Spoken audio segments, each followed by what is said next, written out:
எல்லாருக்கும் வணக்கங்க. மிதுன ராசியில் பிறந்தவங்களுக்கு உண்டான ஆகஸ்ட் மாத பலன் தானுங்க இந்த பதிவில் நம்ம பார்க்க போகிறோம். ஆகஸ்ட் மாதம் 1ஆம் தேதி வெள்ளிக்கிழமை அதிகாலை சித்திரை நட்சத்திரம்னு சொல்லக்கூடிய சுதர்ஷனர் அவதரித்த நட்சத்திரம் 4வது பாதம் துலா ராசி மேச லக்னத்தில் தானுங்க இந்த மாதம் பிறக்கப்படுது. அப்படி பிறக்கப்படக்கூடிய ஆகஸ்ட் மாதம் மிதுன ராசியில் பிறந்தவங்களுக்கு எந்த மாதிரியான மாற்றங்களை தரப்போகுதுன்றது பற்றி தானுங்க ஆதாரபூர்வமாக வேதகால முறையில் துல்லியமாக இந்த பதிவில் நம்ம பார்க்க போகிறோம். அதுக்கு முன்னாடி ஒரு விஷயம் உங்ககிட்ட சொல்லிக்கிறேனுங்க. உங்களுடைய நேரத்தை வீணாக்கிறதுக்காக இந்த பதிவு கிடையாது. இந்த பதிவில் நான் சொல்லக்கூடிய விஷயத்துக்கு 100% ஆதாரம் இருக்கும். அதில் எந்த விதமான மாற்று கருத்தும் இல்லை. பொதுவாக எதிர்பார்ப்புகள் எல்லாருக்கும் எல்லா நேரத்துலையும் இருக்க தான் செய்யுது. ஏதாவது ஒரு தருணத்தில் நம்ம மேலுக்கு வந்துட மாட்டோமா? ஒவ்வொருத்தருக்கும் ஒவ்வொரு விதமான எதிர்பார்ப்பு. இந்த பிரபஞ்சம் எல்லாருக்கும் எல்லா நேரத்துலையும் சாதகமான பலன் தர்றதில்லை. ஒவ்வொருத்தருக்கும் ஒவ்வொரு தருணத்தில் தான் சாதகமான பலன் தரும். நாம் வேறு எந்த வகையிலையும் நடக்க போகிற விஷயங்கள் தெரிஞ்சுக்க முடியாது, நடக்கக்கூடிய பலன்களை தெரிஞ்சுக்கிட முடியாது இந்த ஜோதிடத்தை தவிர. அதனால தான் நம்ம முன்னோர்கள் ஆதி காலத்தில் பேனா பேப்பரை கண்டுபிடிக்கிறதுக்கு முன்னாடியே ஜோதிடத்தை உருவாக்கி வச்சாங்க. ஒரு மனிதனுடைய வாழ்வாதாரத்தை இதில் தான் தெரிஞ்சுக்கிட முடியும், வேறு எந்த வகையிலையும் தெரிஞ்சுக்கிட முடியாதுன்ட்டு. இன்றைக்கி இருக்கிற காலகட்டத்தில் ஜோதிடர்கள் தவறுதலாக இருந்தாலும் ஜோதிடம் ஒருபோதும் தவறுதல் ஆகாதுங்க. ஆகஸ்ட் மாதம் 1ஆம் தேதியிலிருந்து ஆகஸ்ட் மாதம் 13ஆம் தேதி வரைக்கும் ஒரு சில டிஸ்டர்பன்ஸு மிதுன ராசியில் பிறந்தவங்களுக்கு கண்டிப்பாக இருக்க தான் செய்யும். நான் ஒரு நிறுவனத்தில் வேலை செய்துக்கிட்டு இருக்கிறேனுங்க அப்படின்னா இடமாற்றங்கள் ஏற்படணுன்ற எண்ணங்கள், இடமாற்றங்களை செஞ்சுக்கிடணுன்ற எண்ணங்கள் ஆகஸ்ட் 1ஆம் தேதியிலிருந்து 13ஆம் தேதி வரைக்கும் கண்டிப்பாக வரும். அதில் மாற்று கருத்து இல்லை. 3 விதமான ஆதாரம் சொல்கிறேனுங்க. ஃபஸ்ட்டு உங்கள் ராசியில் இருக்கக்கூடிய குரு பகவான் தொழில் ஸ்தானாதிபதி ராகு சாரம் வாங்கியிருக்கிறார். அப்போது அந்த ராகு குரு பகவானுடைய சாரத்தில் புரட்டாதி நட்சத்திரம்னு சொல்லக்கூடிய தொழில் ஸ்தானாதிபதி சாரத்தில் ராகு இருந்து ராகு சாரத்தில் தொழில் ஸ்தானாதிபதி உங்களுடைய ராசியில் இருக்கிறார். இது அவ்வளவுக்கும் நல்லது கிடையாது. அதுபோக அதே நேரத்தில் உங்களுடைய ராசியாதிபதின்னு சொல்லக்கூடிய புதன் ராசிக்கு 2வது கட்டத்தில் தனஸ்தானத்தில், குடும்பஸ்தானத்தில், வாக்குஸ்தானத்தில், உடல்ஸ்தானத்தில், இது எல்லாமே 2வது இடம் தானுங்க.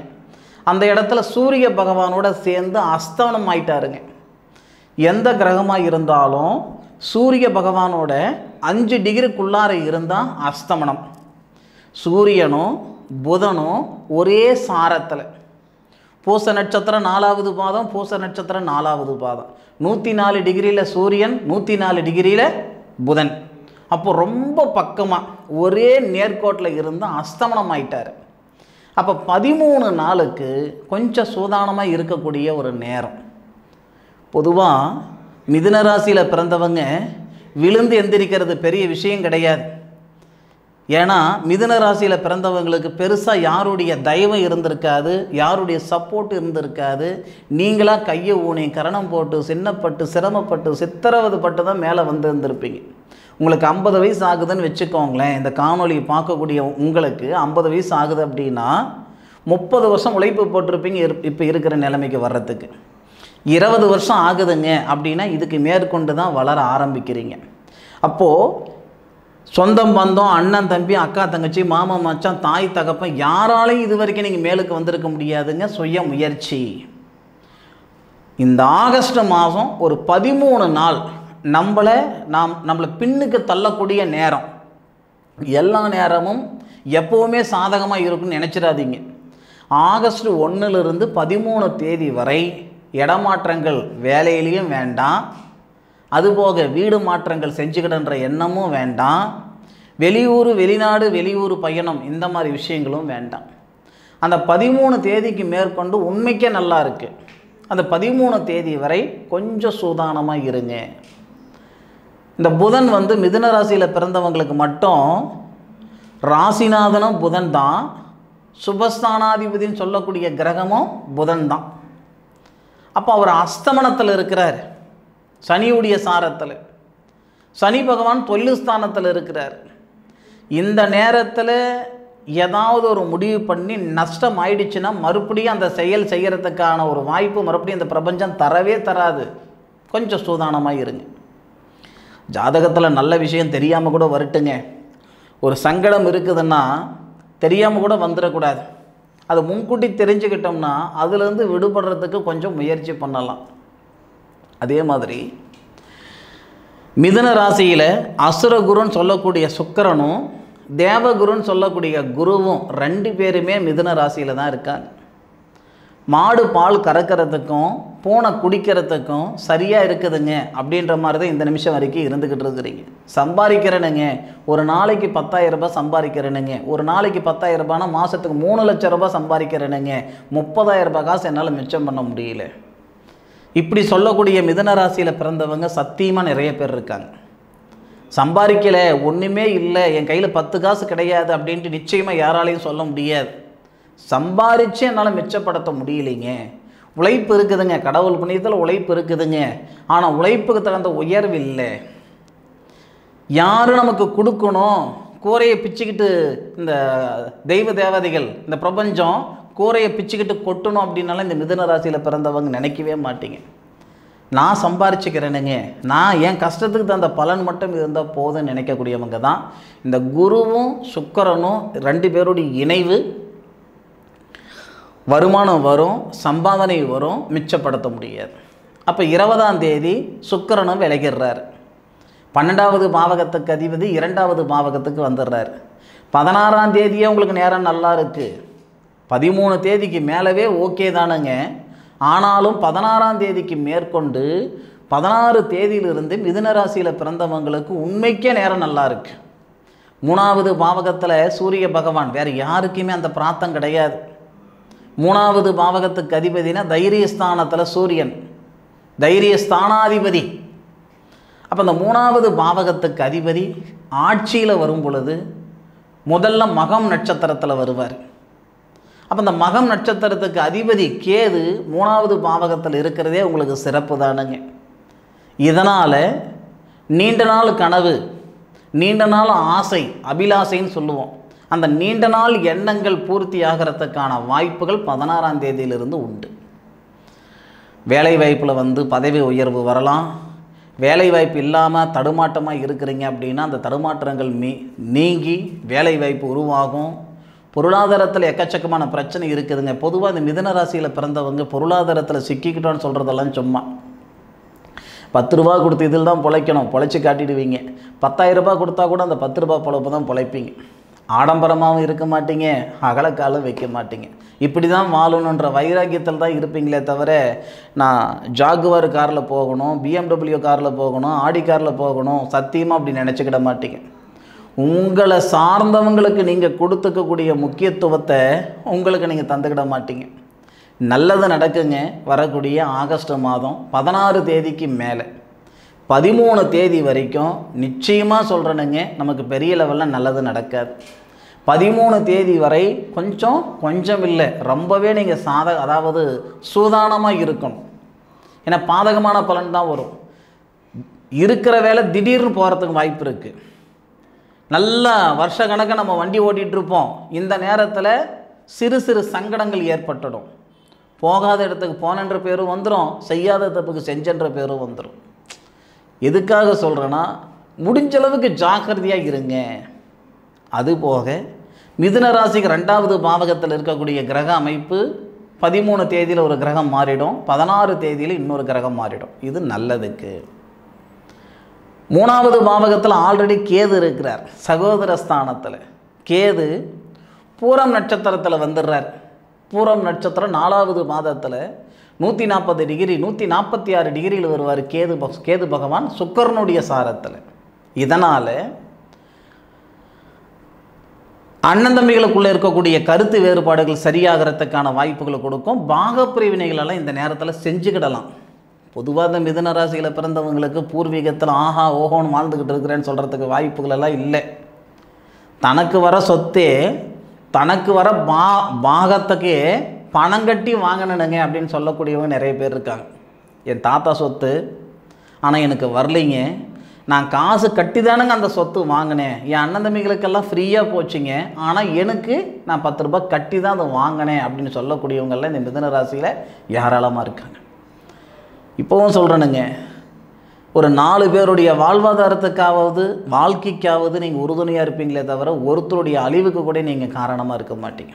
உங்களுக்கு வரக்கூடிய ஆகஸ்ட் மாதம் 13 தேதிக்கு மேலே சாதகமான நேரம் தானுங்க.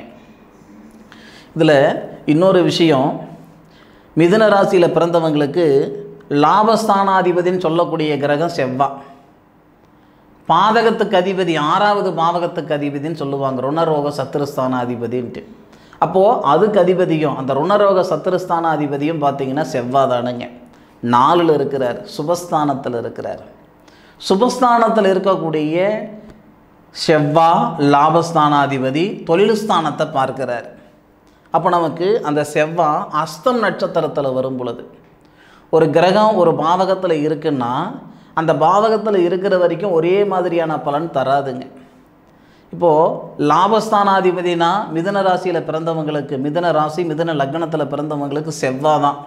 சுபஸ்தானத்தில் இருக்கிறது நல்லது. சூரியனுடைய நட்சத்திரம் உத்தரம் நட்சத்திரத்தில் கொஞ்ச நாள், அஸ்தம் நட்சத்திரம் சந்திரனுடைய நட்சத்திரத்தில் கொஞ்ச நாள், செவ்வாவுடைய நட்சத்திரம் சித்திர நட்சத்திரத்தில் கொஞ்ச நாளும் வருவார். இந்த 40 நாள் பிரித்து அப்போ முதல்ல அந்த 12-13 நாள் சொன்னேன்னு இல்லைங்களா, இந்த உங்களுடைய ராசிநாதன் அஸ்தமனமாக இருக்கிறாருன்ட்டு, அந்த நேரத்தில் செவ்வாய் கூட சூரியனுடைய நட்சத்திரத்தில் தான் இருப்பார். இது சாதகமான நேரம் கிடையாது. அதுவே அந்த 13 தேதிக்கு மேலே செவ்வாய் அஸ்தம் நட்சத்திரம் சொல்லக்கூடிய தனஸ்தானாதிபதி நட்சத்திரத்தில், மிதுன ராசிக்கு 2 குடையவர் சந்திரன், அப்போ சந்திரனுடைய நட்சத்திரம்னா தனஸ்தானாதிபதி நட்சத்திரத்தில் லாபஸ்தானத்தில் வரார், லாபஸ்தானாதிபதி இருக்கிறார். இது உங்களுக்கு நல்ல நேரம். சில பேருக்கு ஒரு அரசாங்க உத்தியோகம் எழுதியிருப்பாங்க, இல்லை ப்ரைவேட்டு நிறுவனத்தில் ஒரு இன்டர்வியூக்கு போயிருப்பாங்க. இந்த நேரத்தில் அந்த 13 தேதிக்கு மேலே வேலை வாய்ப்பு உங்களுக்கு வேலை இருக்குதுங்க, இல்லை ஒரு அப்பாயின்மெண்ட் ஆர்டர், இந்த மாதிரியான ஒரு நல்ல விஷயங்கள் எல்லாம் வரத்துக்கு வாய்ப்புகள் உண்டு. அதே மாதிரி 13 தேதிக்கு மேலே திருமண ஸ்தானாதிபதின்னு சொல்லக்கூடிய கிரகம் மிதுன ராசியில் பிறந்தவங்களுக்கு குரு தானே உங்கள் ராசியில் இருக்கிறார், திருமணக்காரகனோட சேர்ந்து 13 தேதிக்கு மேலே 22 தேதிக்குள்ளார 9 நாள், இந்த 9 நாளில் மன வாழ்க்கையில் இருக்கக்கூடிய சங்கடங்கள் சரியாகும், திருமணத்தில் இருக்கக்கூடிய தடைகள் நீங்கும். நாகதோஷம் சொல்கிறாங்க சார், தாரதோஷம் சொல்கிறாங்க சார், செவ்வாய் தோஷம் சொல்கிறாங்க சார். தோஷம் இருக்குது, நான் இல்லைன்னு சொல்ல வரல. யார் யார் என்னென்ன சொல்கிறாங்களோ எல்லா கோவில் குளத்துக்கும் போயிட்டு வந்தனுங்க, எல்லா பரிகாரங்களும் செஞ்சனுங்க, எங்கே ஆரம்பிச்சனோ அதே இடத்துல நான் இருந்துக்கிட்டு இருக்கிறேனுங்க. என்னால் ஒரே ஒரு நல்லது, நான் பார்க்குற பொண்ணுக்கு கல்யாணம் நடக்குது, என்னை பார்த்துட்டு போகிற மாப்பிள்ளைங்க கல்யாணம் நடக்குது, இப்படி சொல்லக்கூடிய சகோதரன் சகோதரிகள் இந்த மிதுன ராசியில் நிறைய பேர் இருக்குதான் செய்கிறீங்க. 13 தேதிக்கு மேலே 22 தேதிக்குள்ளார திருமணத்தில் இருக்கிற தடைகள் நீங்கும், அதில் மாற்று கருத்து கிடையாது, பார்த்துக்கிடுங்க. அதுபோக மிதுன ராசியில் பிறந்தவங்களுக்கு 9வது பாவகத்தில் ராகு இருக்கிறார். எப்போவுமே நான் சொல்கிறது, மிதுன ராசியில் பிறந்தவங்களுக்கு இந்த பூர்வீக சொத்து, அப்பாவுடைய சொத்தும் பெருசாக நல்ல விதமாக வராது, தாத்தாவுடைய சம்பாதனையும் சொத்தும் பெரிய லெவலில் இந்த மிதுன ராசியில் பிறந்தவங்களுக்கு வராது.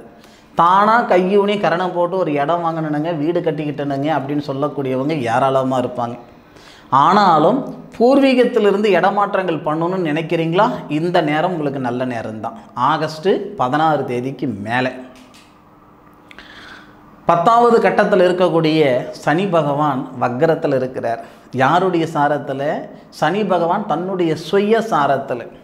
இரும்பு தொழில் செய்துக்கிட்டு இருக்கிறனுங்க, ட்ராவல்ஸ் பண்ணிகிட்டு இருக்கிறனுங்க, மல்லிகை கடை வச்சுருக்கிறனுங்க, உணவு சம்மந்தப்பட்ட ஹோட்டல் கடை வச்சுருக்கிறனுங்க, இந்த நண்பர்களுக்கு எல்லாமே இந்த நேரம் அமோகமாக இருக்கும்.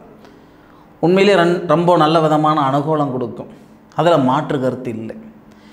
மிதுன ராசியில் பிறந்தவங்களுக்கு வரக்கூடிய ஆகஸ்ட் மாதத்தில் வாழ்க்கையில் நிம்மதி சந்தோஷம் வர்றதுக்கும் வாழ்வாதாரத்தில் இருக்கக்கூடிய தடைகள் நீங்கிறதுக்கு உண்டான அற்புதமான அனுகூலங்களை இந்த பிரபஞ்சம் தரப்போகுது, அதில் மாற்று கருத்து இல்லை. நம்ம மனசால் எல்லா நேரமும் சாதகமான நேரமாக இருக்கணும்னு எதிர்பார்ப்போம். எல்லா நேரத்துலையும் ஜாதகம் பார்த்துக்கிட முடியாது. உங்களுக்காக ஒரு விஷயம் செய்துட்டு வந்துட்டுருக்கிறேனுங்க. ஆயுள் கால சாதக நோட்டு. எந்தெந்த வயசில் என்ன தசை நடக்குது, அதுக்கு அந்த தசைக்கு என்ன பலனு, என்ன புத்தி நடக்குது, அந்த புத்திக்கு என்ன பலனு, மன வாழ்க்கை எப்போ அமையும், வேலை வாய்ப்பு எப்போ அமையும், ஓரளவு கிட்டத்தட்ட பார்த்தீங்கன்னா ஒரு 70% முழுமையாக இந்த நேரத்தில் இது நடக்கும் அப்படின்ட்டு இந்த சாதக நோட்டில் எழுதி கொடுக்குறேனுங்க. இதுதான் அஷ்டவர்க்க சாதக நோட்டு. ஆதி எந்த பரமநாளிகை போட்டு அஷ்டவர்க்கம் எழுதி முழுமையாக ஒருத்தருக்கு எழுதி கொடுக்கக்கூடிய சாதக நோட்டு. அந்த காலத்துலலாம் இப்படி தாங்க சாதக நோட்டு இருந்தது. இன்றைக்கி ஒரு பேப்பரில் சாதகம் வச்சுருக்கிறாங்க, பிடிஎஃப்பில் வச்சுருக்கிறாங்க சாதகம். இதை விட வேறு என்ன வேணும்? கம்ப்யூட்டர் சாதகம் வச்சுக்கிறாங்க. வேண்டாம், பிரதானமாக உங்களுடைய ஜாதகத்தை கையில் கணிச்சு போட்டு எழுதி வைங்க. இந்த மாதிரி ஆயுள் கால சாதகம் உங்களுக்கு வேணும் அப்படின்னா உங்களுடைய பேர், அப்பா பேர், அம்மா பேர், பிறந்த தேதி, மாதம், வருஷம், பிறந்த நேரம், பிறந்த ஊர், இப்போ இருக்கிற ஊர், வீட்டு முகவரி இதெல்லாம் அனுப்பி வைங்க.